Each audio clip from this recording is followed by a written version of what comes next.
Welcome to the Speak Life Project. I am the God of Genesis. My child, you've read about me. You've heard stories passed down. Creation, the flood, the promises, the dreams. But today, you need to know something far more important than history. I am still the same God. I have not changed, and I have not gone silent. I am the God of Genesis. You may think I'm far off. You may think I am only ancient, that I am only in stories, buried in the pages of a dusty old book. But I am not just the God of yesterday. I am the God of Genesis. And that means I am the God of the beginning. And today, I am beginning new things, even now, even in you, my child. Before you had your first breath, I breathed my life into Adam. Before your plans were ever in motion, I was speaking light into darkness. When there was nothing but void and silence, I simply spoke, and the universe bowed to my voice. I shaped land and sea, night and day, rhythm and rest. And when it came to you, I didn't speak you into existence. I formed you with my hands, with my breath, in my image. I am not some distant force or detached spirit floating in the cosmos. I am a father. I am a builder. I am a designer with desire in my heart. And you were formed of that desire. It is imprinted upon your spirit. You are not here by accident, nor by mistake.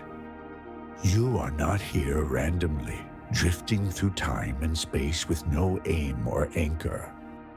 You were imagined before the foundations of the world. You were formed with care, with precision, and with purpose.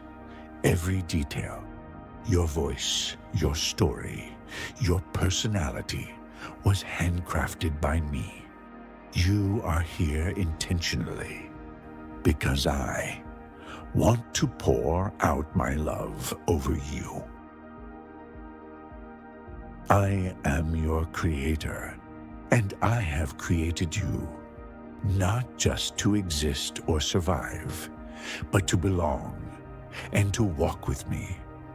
You are not a product of chance. You are the fulfillment of desire, my desire.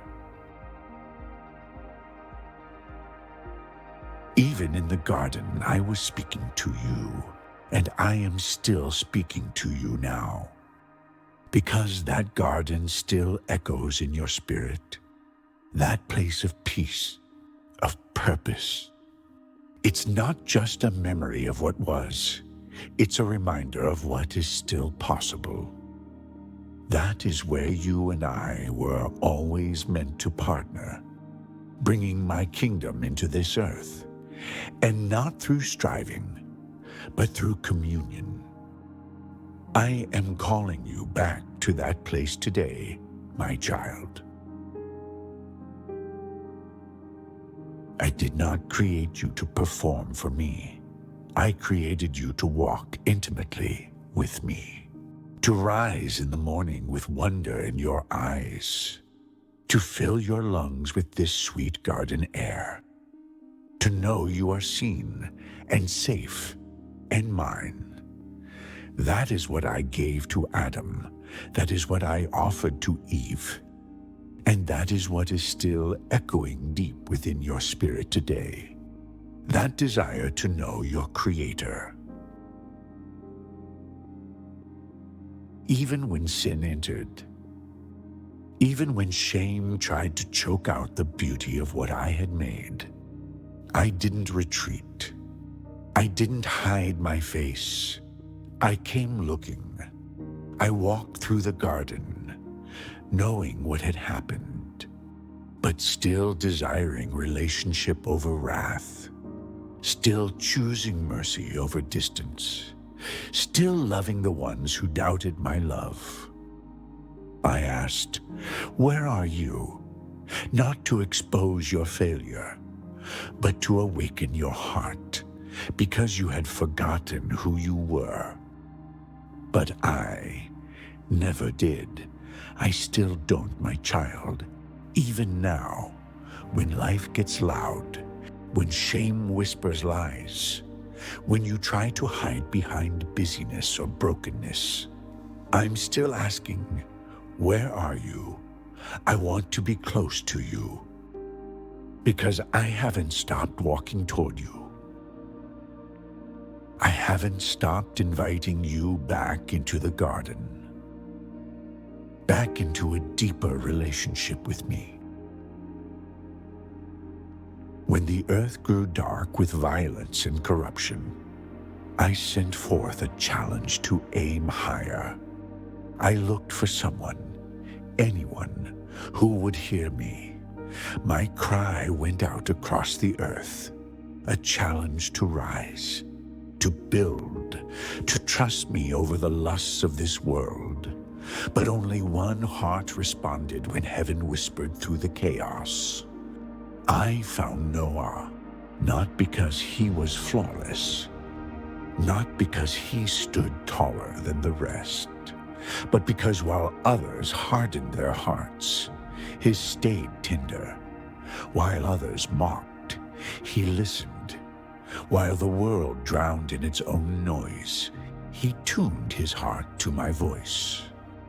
I gave the same opportunity to all, but only Noah dared to believe that my warning was real, that my challenge was worth building his life around.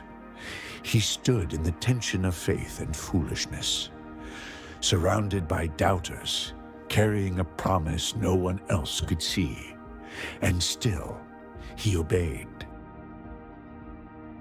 Because what others saw as madness, he knew was mercy, and what the world rejected, he embraced as holy. I gave him blueprints, not just for survival, but for legacy, for preservation, for redemption, because I am the God who still calls you to aim higher. And I am the God who still remembers those who answer the call. And I still see you, my child. I am the God who sees beyond your qualifications. I don't choose based on strength, stature, or certainty. I choose based on willingness of the heart to surrender to me. That is why I called Abraham. My child, even Abraham wasn't fearless. He questioned, he wrestled, he laughed when I spoke of things too big to grasp. He didn't close his heart, and I never close mine. I am the God who speaks promises that sound impossible, because I am not limited by what you can see or understand. I am outside of the laws this universe is bound by. When I called Abraham to leave everything familiar, I wasn't leading him into confusion. I was inviting him into covenant, because I'm not just the God of direction. I'm the God of abiding presence.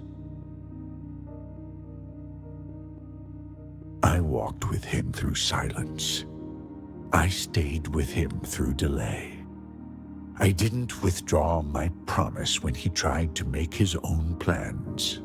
I didn't cancel the covenant when he stumbled. Because I am not a transactional God, I am relational. I don't build with perfection, I build with faith, and I see the beauty within your heart. My child, I am the God who takes one man's yes and turns it into a nation.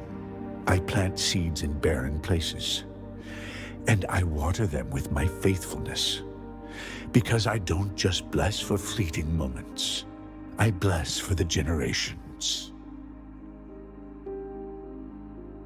When I said, "Look at the stars," I wasn't telling Abraham a bedtime story.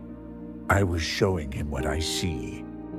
I was showing him that when I speak, even the sky has to stretch to make room for my promises. That's who I am. I am the God who chooses, the God who waits, the God who stays, and the God who always keeps his word.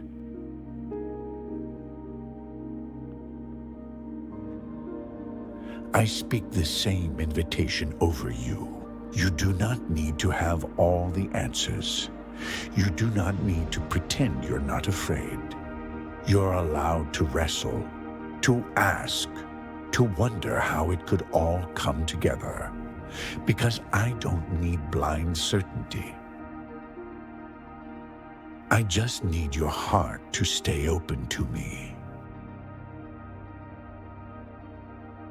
You may feel like you're being asked to step into the unknown, to leave behind the comfort of what's familiar, to trust me with things that haven't made sense yet. But I promise you, I am not leading you into confusion. I am still the God who calls ordinary people to carry extraordinary promises. I am still the God who speaks in the silence, who walks with you through delay, who doesn't withdraw when you make mistakes, and who doesn't forget what I've spoken over your life. You may look around and see barrenness, but I see the ground where miracles grow. You may feel too small, too late, too broken. But I see someone chosen and wrapped in promise, because I am still the God of Abraham, Isaac, and Jacob. So look up, my child. Lift your eyes to the stars again.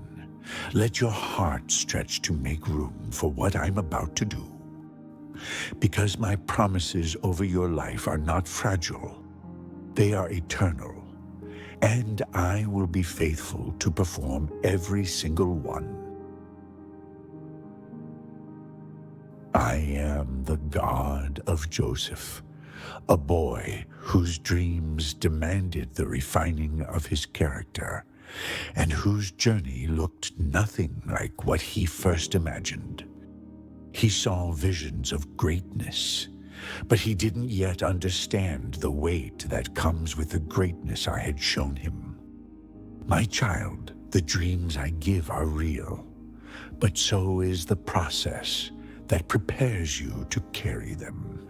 So be careful not to romanticize the calling, for with every great promise comes the responsibility to be shaped for it.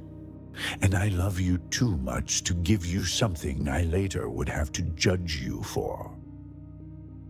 Joseph was favored, yes, but favor doesn't make you invincible. His own brothers betrayed him, not because he did something wrong, but because his future stirred up what they hadn't faced in themselves. They threw him in a pit, muddy, cold, scared, and I was there. They sold him into slavery, fear in his eyes, heart shattered, total abandonment, wanting to poison his heart with bitterness and hurt. But I was there. Joseph served with my spirit of excellence, only to be lied about, stripped of his honor, then thrown into prison, and I was still there, because I, the Lord your God, am not only present in the moments that make sense, I walk with my children through the moments that seem to break them.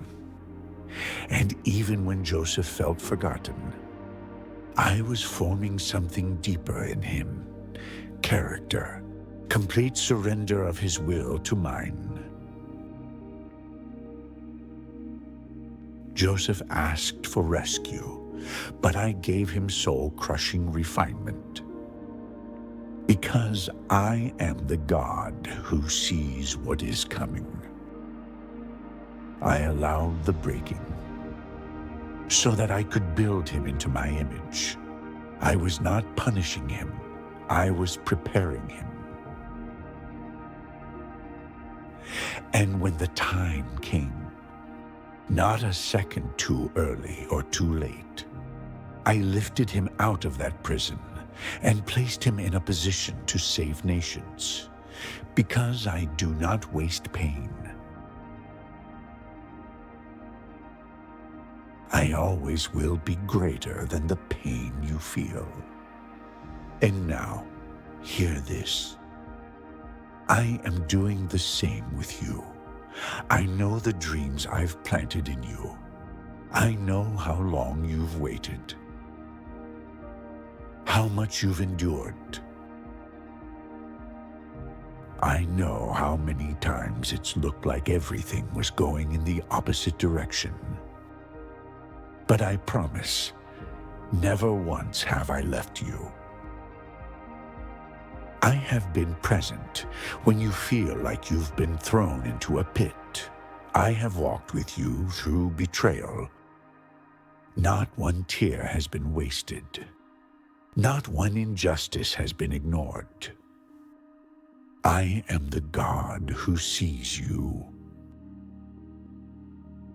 I have been shaping you in the silence, building you in the shadows, teaching you to carry the weight of my character, because what the enemy meant to destroy you, I will use to manifest the power of Jesus through you. Remember, your life is not your own. Surrender to the spirit of my life flowing through you today. My child, don't despise the process. Don't let the pain define you. I am not finished with you yet. Your story isn't over. And just like Joseph, you will rise. Not just to fulfill the dream, but to become the kind of person who can carry it well. Because I am still with you today. So listen to me now, my child. I am the God of beginnings, and I have not stopped leading those who seek my face. I am still speaking destinies. I am still calling the forgotten, and still raising up the faithful from the dust. I am not finished with you yet. I do not slumber, nor do I change. So do not believe that I've let you go. Your time has not passed. I am the same God who breathed stars into the sky, who walked in the garden, who sealed the ark, who called Abraham and raised Joseph from the pit. I am that same God, and I am standing over your life right now. I am not done. I am not distant. I am not defeated. I am the God of Genesis, and what I begin, I always bring to completion. Open the pages of Genesis, not as a distant history, but as a doorway into my heart. Read it slowly.